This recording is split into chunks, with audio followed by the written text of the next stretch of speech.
శంకర్ గౌడ్ మృతి బాధాకరం. ఇలాంటి ఘటనలు పునరావృతం కాకూడదు. కార్మికుల సమస్యలు పరిష్కరిస్తామన్న భట్టి.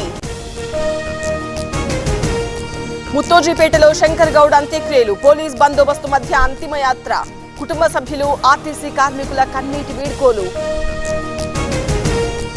శంకర్ గౌడ్ ఆత్మహత్య బాధాకరం. బీజేపీ నేతలు శవ రాజకీయాలు చేస్తున్నారు. రెచ్చగొట్టేలా వ్యవహరిస్తున్నారన్న అద్దంకి.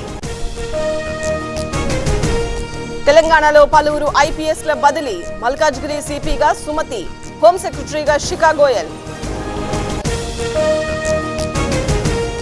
టెలికాం కంపెనీలకు కేంద్రం కీలక ఆదేశాలు. కేవైసీ విషయంలో నిర్లక్ష్యం వద్దు. సైబర్ నేరాలను అరికట్టాలన్న పెమ్మసాని. కేసీఆర్, కేటీఆర్, హరీష్ రావుకు హైకోర్టులో ఊరట. మిలియన్ మార్చ్ లో నమోదైన కేసుల కొట్టివేత. ట్యాంక్బండ్ పై 2011లో మిలియన్ మార్చ్ నిర్వహణ. ఏపీ మెట్రో రైల్ కార్పొరేషన్ కు 11 కోట్లు విడుదల. 2026-27 బడ్జెట్ కింద పరిపాలన అనుమతులు. విడుదల వారీగా నిధుల కేటాయింపు. 20 ఏళ్ల అనుభవం కలిగిన రోబోటిక్ మరియు orthopaedic surgeon doctor Ravindra Patil ఆధ్వర్యంలో 1 మిల్లీమీటర్ ఖచ్చితత్వంతో రోబోటిక్ నీ రీప్లేస్మెంట్ సర్జరీ ద్వారా తక్కువ నొప్పితో సురక్షిత చికిత్స. కేవలం 24 గంటల్లో నడక ప్రారంభం, 3 రోజుల్లో డిశ్చార్జ్. రోబోటిక్ మోకాళ్ల మార్పిడికి నమ్మకమైన స్థలం ట్రీట్మెంట్ రేంజ్ హాస్పిటల్స్. నొప్పి లేని జీవితానికి ఇప్పుడే సంప్రదించండి 9888192228. గ్రామాల అభివృద్ధి దేశ అభివృద్ధి. పంచాయతీరాజ్ శాఖ మంచి సేవలందిస్తోంది. సీఎం కొత్త ఒరవడిని తెస్తున్నారన్న కొండపల్లి.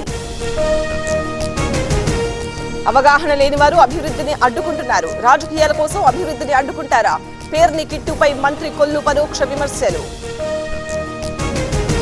సింగపూర్ లో ఏపీ మంత్రుల టూర్. మెరీనా బ్యారాజ్ సందర్శించిన బృందం. కృష్ణానది తీరం, అమరావతిలో అమలు తీరుపై చర్చ. సమస్యలు వదిలి మంత్రులు విదేశాలకు వెళ్లారు. మెడికల్ కాలేజీల ప్రైవేటీకరణను వ్యతిరేకిస్తున్నాం. వైసీపీ వచ్చాక వెనక్కి తీసుకుంటామన్న బొత్స. సీఎం సొంత జిల్లాలో టీడీపీ ఎమ్మెల్యే అసహనం. ఎస్సీ ఎమ్మెల్యేను కాబట్టి చివరి ర్యాంక్ ఇచ్చారు. వేరే కాస్ట్ అయితే ఫస్ట్ ర్యాంక్ వచ్చేదన్న థామస్. శంకర్ గౌడ్ది ముమ్మాటికి ప్రభుత్వ హత్యే. క్రీడాకారులకు ₹1 కోటి నగదు పారితోషికం ఇచ్చారు. శంకర్ గౌడ్ ఫ్యామిలీకి 2 కోట్లు ఇవ్వాలన్న ఏలేటి. హుజూరాబాద్ లో బీజేపీ నేతల ఆందోళన. డంపింగ్ యార్డు నిర్మాణం ఆపాలని డిమాండ్. త్వరలో గవర్నర్ ను కలుస్తామన్న బండి సంజయ్. బీఆర్ఎస్ నేత కృషాంక్ కు 14 రోజుల రిమాండ్. కృషాంక్ తో పాటు 8 మందికి రిమాండ్ విధింపు. కంది జైలుకు తరలించిన పోలీసులు. నిర్మల్లో కురిసిన అకాల వర్షం. తడిసి ముద్దైన మొక్కజొన్న పంట. ఆందోళనలో రైతన్నలు.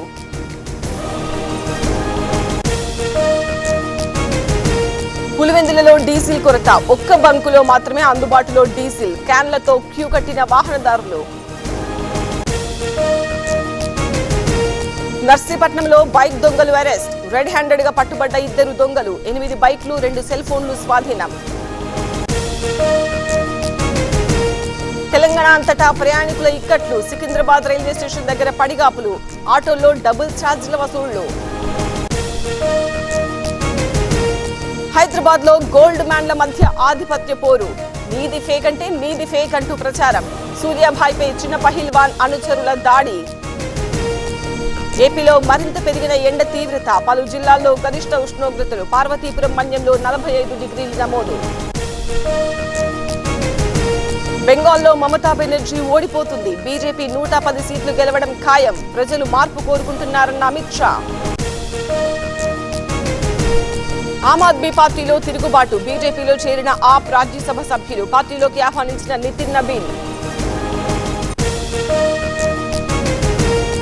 ఆపరేషన్ లోటస్ తో నీచ రాజకీయాలు. బీజేపీ కుట్రలు బయటపడ్డాయి. ఆప్ ఎంపీ సంజయ్ సింగ్ విమర్శలు.